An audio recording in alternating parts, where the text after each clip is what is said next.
anyone were here.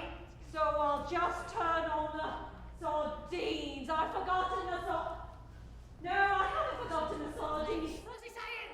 We're finishing the construction. There's a guy named Frog. I've long since forgotten his real name, but he came out here from San Francisco, and he was a theater designer. He could walk down an 18-foot step ladder in cowboy boots backwards.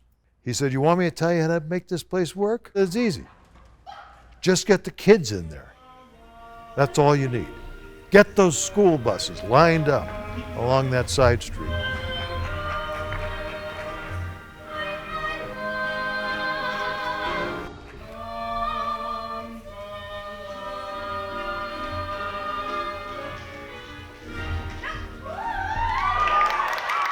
My name is Tammy Davis, I'm Richard Davis.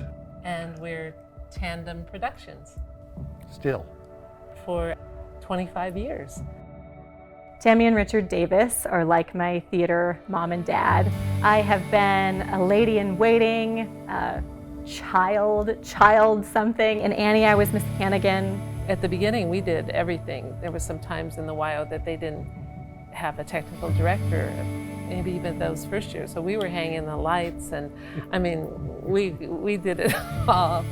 In the early stages, we'd have these auditions, and 100 kids would show up. I think initially we probably didn't realize the benefits. You could see these kids grow up in front of your eyes. You know, this year, is that the same kid who was last year? Oh my God, it's just, he or she's just, you know.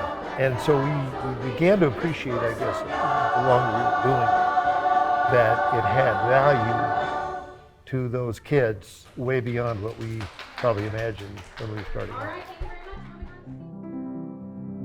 What is so amazing about our community is that we give kids multiple opportunities to shine. For a kid, that can really make or break how they turn out, how they feel about life, how they feel about themselves.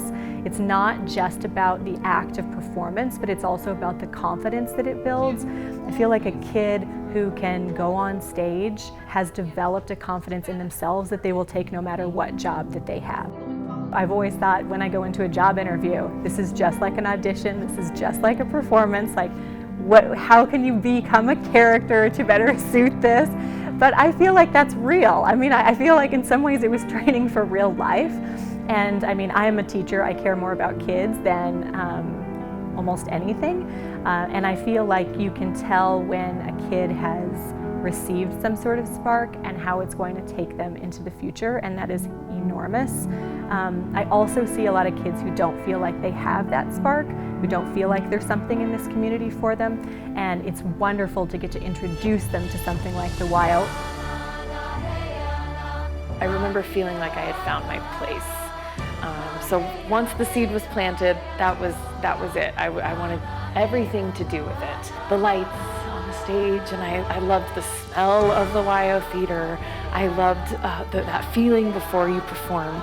And it was just, there was nothing like it. And then you got with a group of kids who felt that way as well. You're like, oh, these are my people.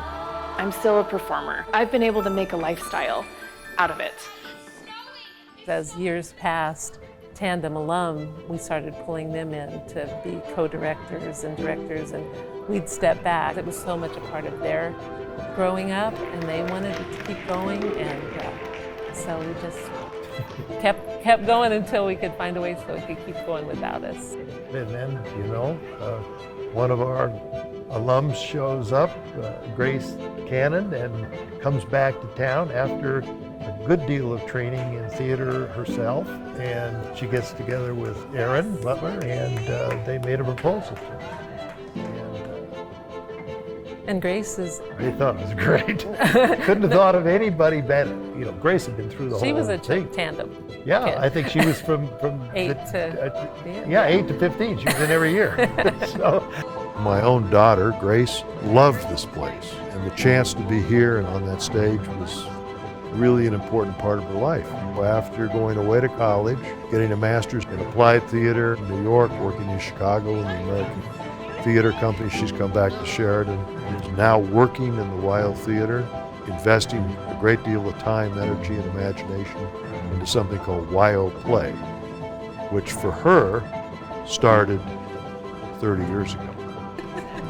It's on the wrong side. That's okay, we'll fix it. Sing for me, even if it's like just silliness. Like right now, it's just like. Yeah, we want it to be as fun as possible. Just have some fun.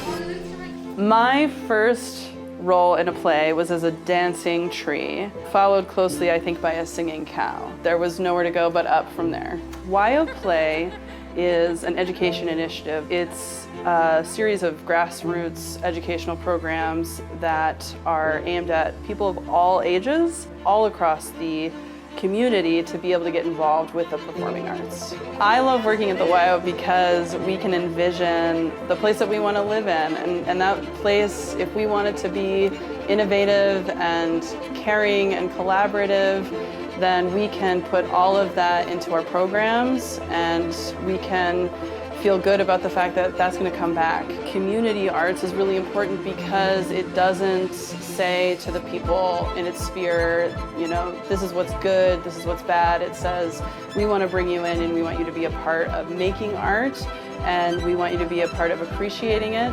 And we're going to do that here in our space, but we're also going to go out into the community and find new ways and new places to be creating and connecting.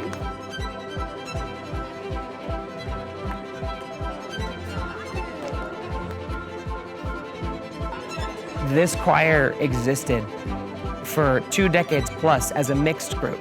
It was only in 2019 when Stephanie Zakowski, my co-director, kind of tossed the idea, what if we shift to a boys' choir? I was like, no way.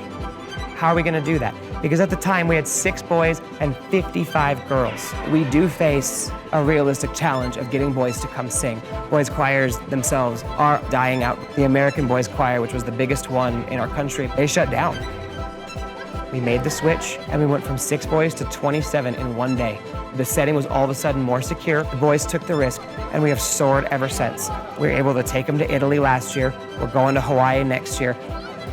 We had the privilege of singing at the high school all-state conference. And it was the first time that I'm aware of that a boys group has performed at a state level concert in Wyoming. And they crushed it and the crowd went crazy. And all through the conference for the next 2 days, all people were saying is, are you kidding me? Here? This is the kind of thing you see in Germany. This is the kind of thing you see in Spain. And we're doing it here. And there's a reason, I think, why we are the only boys' choir in this part of the world. Not every community has a place like this, doing things like this for kids' sake. Getting boys through the door has been one of our greatest successes. It's special, and man, I'm gonna fight for it, and we're gonna keep on going. We're gonna recruit. We're gonna use this as the vehicle to drive positive change. Because if I could do this for the rest of my life, I think that'll be a life very, very well lived.